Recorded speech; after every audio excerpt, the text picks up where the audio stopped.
apa kabarnya hari ini? Masih baik-baik aja kan? Di video kali ini kita melanjutkan cerita Donghua Battle Truck Devon. Oke, nggak usah lama-lama lagi, kita langsung aja ke ceritanya. Saudara Xiaoyan, ayo, ikuti saya keluar dari laut ini dulu. Xuan Huang tiba-tiba menyampaikan pesannya dan dia segera bergerak menyerbu ke permukaan. Sehingga semua naga juga secara bersamaan menukik keluar, menciptakan gelombang dasar di permukaan laut hitam. Kemudian, ribuan naga melayang di udara. Pada saat yang sama, segel api melingkar milik Ponik menyemburkan nyala api, tiba-tiba menyatu di dasar laut, kemudian berubah menjadi bola api raksasa yang perlahan naik seperti matahari terbit. Xuan Huang, sekarang bersiaplah untuk mati. Feng Xi, pemimpin klan Ponik, berteriak di udara, seolah-olah kedua klan ini telah terlibat dalam perseteruan berdarah yang mendalam, sehingga pertarungan sampai mati seperti tidak bisa dihindari. Feng Xi, klan naga saya sudah membayar harganya. Mengapa Anda harus melakukan ini? Jika ini terus berlanjut, hanya akan berakhir dengan kehancuran bersama, tanpa keuntungan apapun. Kata Xuan Huang dengan serius. Karena dia juga tidak ingin berperang dengan klan Ponik. Dan Anda tahu, sesuatu yang aneh telah terjadi di dunia gunung dan lautan. Dan Anda juga tahu bahwa kedua belah pihak telah dikendalikan oleh bunga hitam yang aneh itu. Jadi beri saya waktu untuk menyelidikinya secara menyeluruh. Xuan Huang melanjutkan. Bagaimanapun meskipun dia ingin benar-benar memusnahkan klan Xiaolong, tapi dibandingkan dengan klan Ponik, klan naga harus menanggung harga balas dendam yang sesungguhnya. Raja naga Anda telah membunuh pemimpin klan Ponik saya dan melarikan diri dari tempat kejadian sebelum menghilang. Berapa harga yang Raja naga bayar? Jika Anda bisa menyerahkan tubuhnya, masalah ini bisa diselesaikan. Pada saat ini, seekor Ponik yang bersinar dengan api warna-warni menimpali. Mendengar itu, Shen sedikit mengernyit, karena meskipun dia tidak dapat memahami percakapan mereka, tapi dia mengandalkan Longyi untuk menerjemahkan. Bukankah saya sudah mengatakan yang sebenarnya? Raja naga sebelumnya memang telah menghilang. Jadi kapan dendam lama dan baru ini akan berakhir? Kita berdua adalah makhluk dunia, gunung dan lautan.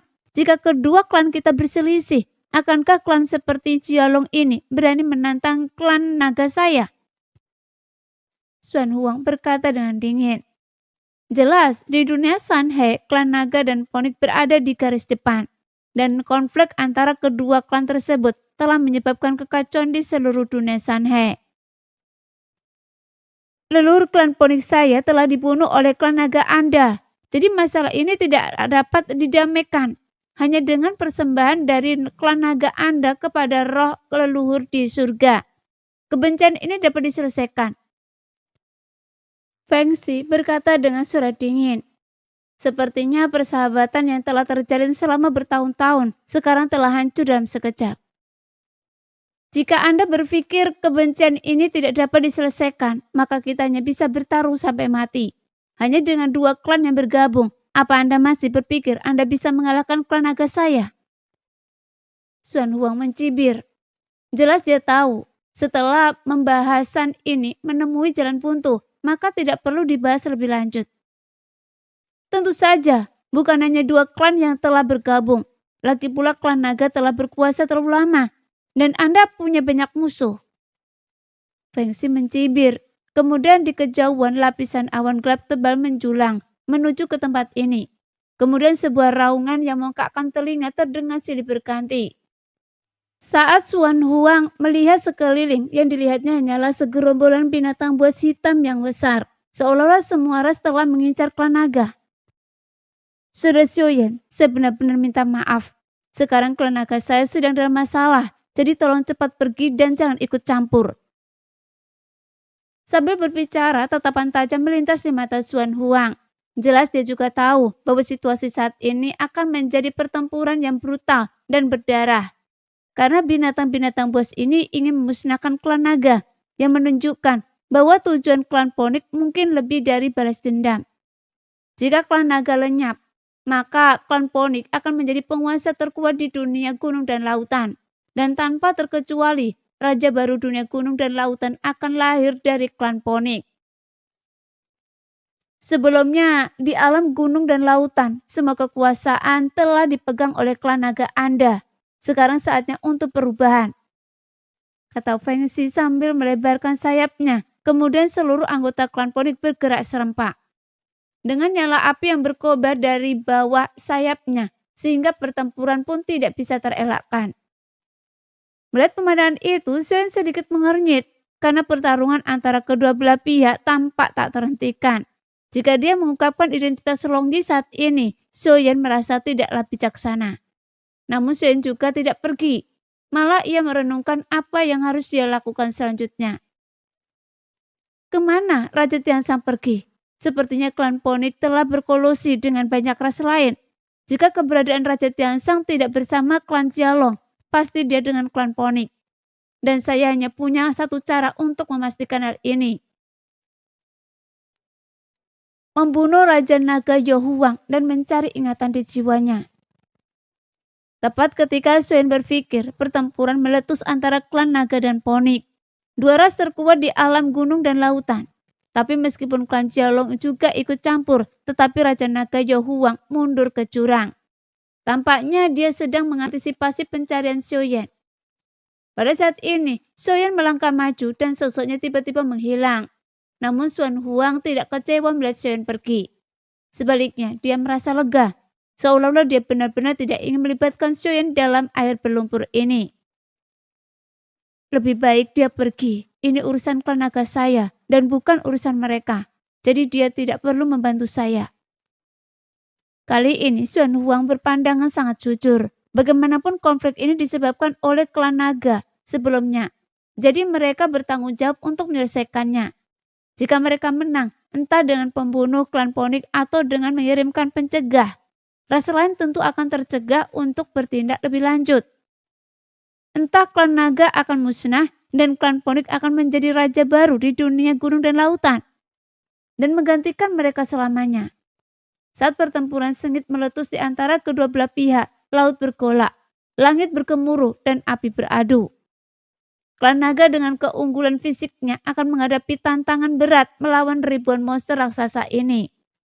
Meskipun banyak sekali monster ganas yang bergegas mendukung klan Ponik, tapi klan naga tetap tak terhentikan. Kekuatan mereka tetap tak tertandingi, seolah membuktikan kepada semua monster ganas itu bahwa ada alasan mengapa raja-raja baru alam gunung dan lautan semuanya adalah anggota klan naga. Pada saat ini, Xiaoyan bergegas ke dasar laut. Meskipun Raja Naga Yohuang berlindung di sana, namun dia tidak bisa menghindari deteksi kekuatan jiwa Xiaoyan yang menyapu dengan liar. Dalam kegelapan, sosok Xiaoyan melayang. Sekarang dia tidak membutuhkan penglihatan mata fisiknya, karena kekuatan jiwanya bahkan lebih jernih daripada matanya. Anda, ras manusia luar, telah datang ke sarang naga banjir saya dan berani merebut jiwa saya. Hari ini saya akan memastikan Anda tak pernah kembali. Suara berat Raja Naga Yohuang bergema dari kegelapan. Pada saat yang sama, cahaya hijau redup muncul di kegelapan. Keyakinannya berasal dari teknik pembatasan kuat yang terkandung di dalamnya. Tiba-tiba kekuatan penekan terpancar dari segala arah. Dan dari cahaya di bawah, rantai besi yang tak terhitung jumlahnya melonjak keluar, langsung menuju Xiaoyan. Teknik pengekangan, goyan, waktu hanya satu tarikan nafas. Apakah itu cukup? Xiaoyan mengebaskan lengan bajunya dan melemparkan goyan keluar, yang melihat sekeliling dengan mata terbelalak. Kemampuan saya untuk menahan serangan tak tertandingi. Karena serangan ini sangat lemah, saya hanya membutuhkan waktu setengah nafas untuk mematahkannya. Teriak Goyan, menirukan kata-kata Xiaoyan. Namun dia tidak langsung menyerang, malah berbalik menatap Xiaoyan dengan serius. Bunuh 1000 pisau sialan, jangan lupakan janji Anda pada saya untuk membentuk ulang tubuh saya. Mendengar itu Xiaoyan tidak berkata apa-apa, hanya menatap Goyan dan mengangguk pelan. Sesaat kemudian cahaya biru memancar dari mata besar Goyan. Seketika rantai besi yang bersiul itu pun berubah menjadi abu. Dan Xiaoyan juga tidak tinggal diam. Kedua tangannya dengan cepat terjalin dan dengan 10 api iblis ajaib, sebuah teratai api tiba-tiba mengembun.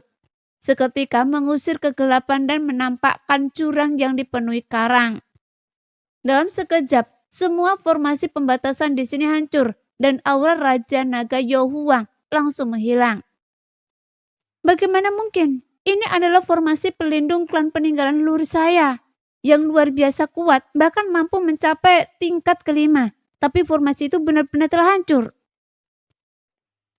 Nah, sekian dulu cerita kali ini. Kita lanjut lain hari ya guys ya. Bye-bye.